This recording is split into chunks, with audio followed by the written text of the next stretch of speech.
Good morning students. Today we discuss about the causes of diminishing return to a factor. तो इस video को देखने से पहले फर्स्ट ऑफ ऑल आप प्रीवियस वीडियो को देखिए जहाँ पे हमने मीनिंग डिस्कस किया था, शेड्यूल और डायग्राम को डिस्कस किया था diminishing return to a factor, जिसको हम लॉ ऑफ डिमिनिशिंग रिटर्न्स भी बोलते हैं, कारक के घटते प्रतिफल। तो आज हम डिस्कस कर रहे हैं causes of diminishing return to a factor. तो फर्स्ट कॉज है हमारा फिक्सिटी ऑफ द फैक्टर्स, उत्पादन के स्थिर कारक।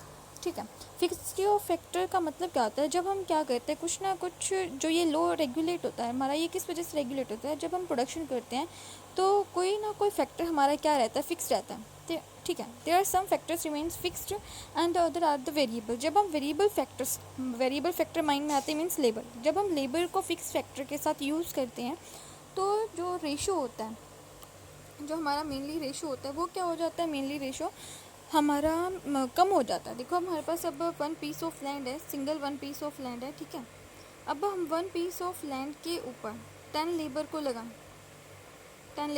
तो रेशो क्या बना हमारा 1:10। लैंड हमारे पास सिर्फ 1 हेक्टेयर लैंड है लेकिन लेबर हमने यूज़ की 10।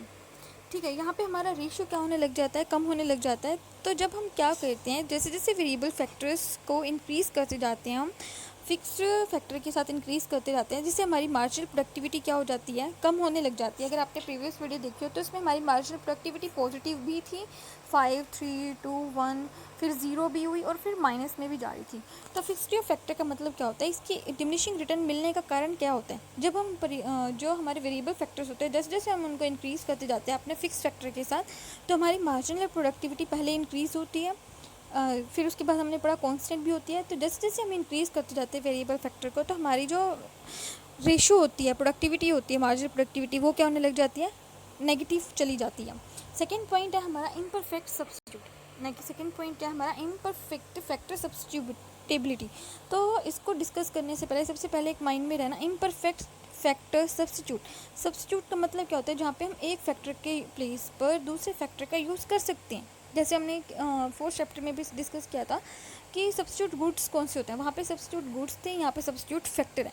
अब गुड्स क्या थे, जहाँ पे हम टी के प्लेस पे कॉफ़ी का यूज़ कर सकते हैं, थम्स अप के प्लेस पे हम कोका कोला को यूज़ कर सकते हैं। ठीक है तो कोल्ड ड्रिंक ही।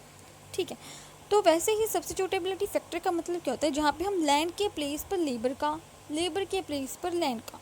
अब इसने एक वर्ड यूज़ कर दिया इम्परफेक्ट। क्या आप लैंड के प्लेस पर लेबर का यूज़ कर सकते हो, क्या लैंड लेबर का यूज़ कर सकती है क्या?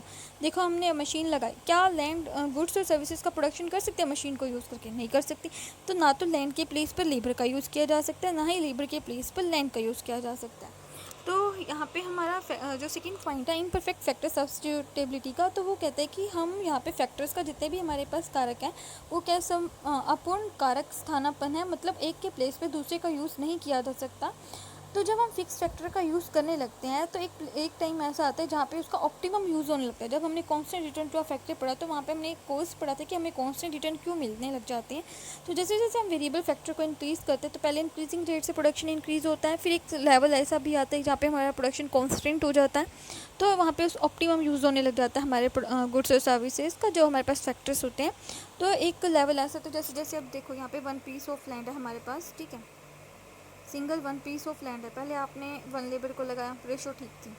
उसके बाद आपने 2 लेबर को लगाया, ये भी रेशो ठीक थी। चलो 3 को इंक्रीज़ कर रहे हो, फिर यहाँ पे आप 4 लेबर लगा रहे हो, 5 लेबर लगा रहे हो, 6 लेबर लगा रहे हो। ठीक है, तो यहाँ पे हम जैसे जैसे अब लेबर को इंक्रीज़ करें तो क्या 1 हेक्टेयर लैंड के पास 6% जहाँ पे काम कर रहे होंगे, जहाँ पे 5% काम कर सकते हैं अच्छे से, कॉन्स्टेंट रिटर्न हमें यहाँ पे मिल सकता है। आप 6 लेबर को लगा रहे हो, तो वो बातें तो होती है ना कि हम मेनली देखने को मिलती भी है कि अगर एक लेबर बैठ जाता है तो दूसरा सोचता है कि मैं क्यों काम करूँ भाई, ये तो आराम से बैठा है। तो वहाँ पे हमारे को क्या मिलने लग जाता है, हमारी मार्जिनल प्रोडक्टिविटी कम होने लग जाती है। पहले पॉजिटिव होती है, जीरो भी होती है, जीरो भी रहती है और नेगेटिव भी हो जाती है। तो इम्परफेक्ट फैक्टर सब्स्टिट्यूटेबिलिटी रहती है यहाँ पे हमारी diminishing return to a factor के अंदर। थर्ड पॉइंट है हमारा poor coordination between the factors. Factors के बीच कोऑर्डिनेशन कैसा होता है हमारा, पुअर रहता है, मतलब कारकों की कम समन्वयता। कोऑर्डिनेशन का मतलब क्या होता है, तालमेल बिठाना। वहाँ मतलब क्या है कि फैक्टर्स के बीच अच्छे से कोऑर्डिनेशन नहीं होता। अब देखो हमने कांस्टेंट रिटर्न के अंदर पढ़ा भी था कि आइडियल फैक्टर रेशो, मतलब लेबर के बीच और लैंड के बीच अच्छे से कॉम्बिनेशन अच्छा हो जाता है, तो वहाँ पे हमारा आइडियल फैक्टर रेशो एक आदर्श कारक अनुपात बन जाता है। लेकिन जैसे जैसे हम डिमिनिशिंग रिटर्न जैसे जैसे हम लेबर को इंक्रीज़ करते जाते हैं, जैसे जैसे हम लेबर को इंक्रीज़ करते जाते हैं तो वहाँ पे हमारा जो प्रोडक्टिविटी होती है मतलब लेबर के बीच और लैंड के बीच, जैसे कि 1 हेक्टेयर लैंड है, आपने 10 लेबर लगा, क्या यहाँ पे बेटर कोऑर्डिनेशन है? 1 हेक्टेयर लैंड है आपके पास, उसके ऊपर आप 10 लेबर लगा रहे हो जो कि 5 से कम चल सकता है, तो वहाँ पे दोनों के बीच अच्छे से कोऑर्डिनेशन नहीं हो पाता, जिससे हमारी मार्जिनल प्रोडक्टिविटी इंक्रीज़ होने की बजाय क्या होने लग जाती है, कम होने लग जाती है।